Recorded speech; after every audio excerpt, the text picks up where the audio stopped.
Hello everyone, আজকের ক্লাসে সকলকে স্বাগত।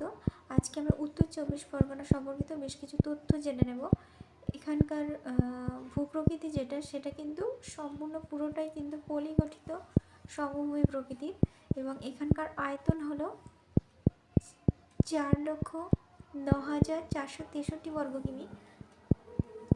এটা স্থাপন হয়েছিল 1986 খ্রিস্টাব্দে, যখন কিনা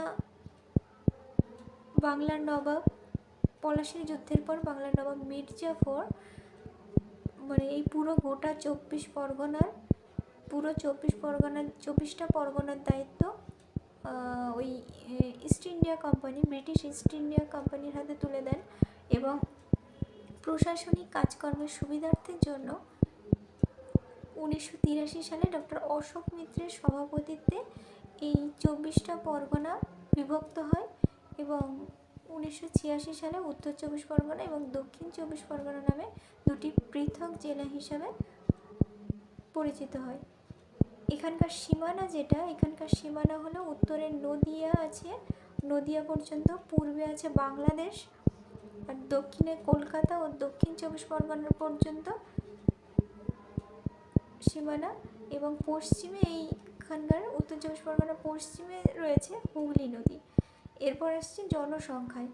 এখানকার জনসংখ্যা হলো 1,978,000 জন, এবং উত্তর চব্বিশ পরগনার যে লিঙ্গানুপাত আছে স্ত্রী পুরুষ ভেদে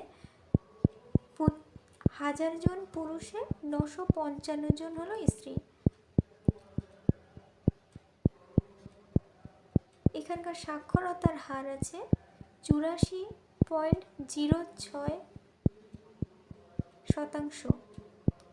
এখানে স্বাস্থ্যকেন্দ্র এবং হাসপাতাল বেশ অনেকগুলি আছে। এখানে স্বাস্থ্যকেন্দ্র এবং হাসপাতাল আছে 1059টি, আর জেলা সদর আছে, এখানকার জেলা সদর সেটা হলো বারাসাত, এবং যেটা কিনা হুগলি নদীর তীরে অবস্থিত। এখানকার প্রতি বর্গ কিমিতে যে লোক সংখ্যা, সেই লোক সংখ্যা হলো 2463 জন, আর থানার সংখ্যা হলো 37টা।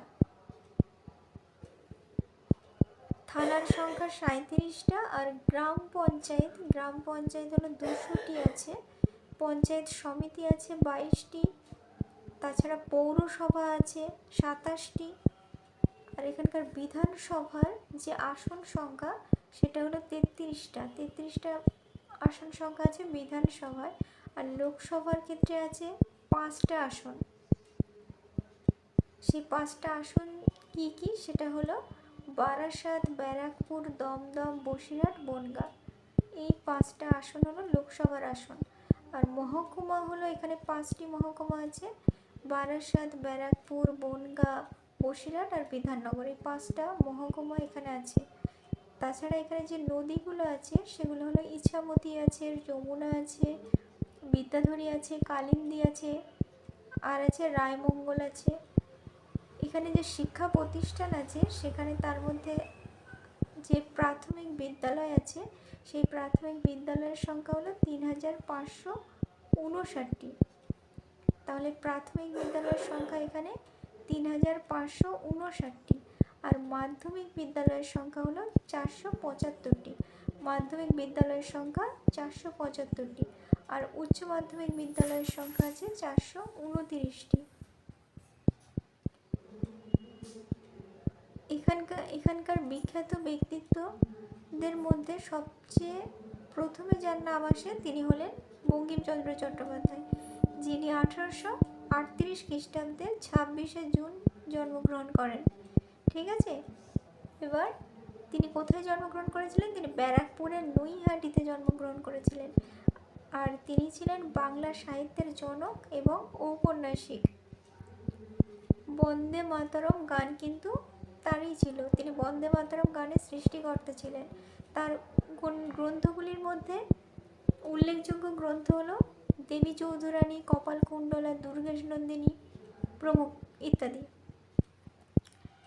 এবার পরে যার নাম আসে তিনি হলেন বিভূতিভূষণ বন্দ্যোপাধ্যায়।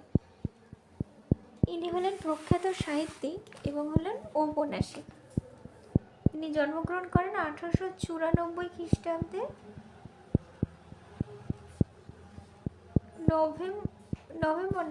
সেপ্টেম্বর মাসের 12 তারিখে ইনি জন্মগ্রহণ করেন। আর ইনি ছিলেন একজন প্রখ্যাত সাহিত্যিক এবং ঔপন্যাসিক।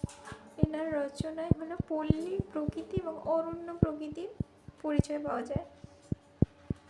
বিভূতিভূষণ বন্দ্যোপাধ্যায়ের জন্ম হয় উত্তর চব্বিশ পরগনার বনগাঁ অঞ্চলে ওনার জন্ম হয়।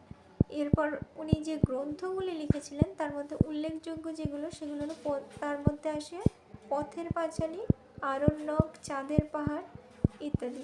তাছাড়া আরও অনেক গ্রন্থ ওনার আছে, কিন্তু এগুলি তাহলে আজকের ক্লাস এই পর্যন্তই। এর পরের ক্লাসে অন্য কোনো বিষয় নিয়ে দেখা হচ্ছে।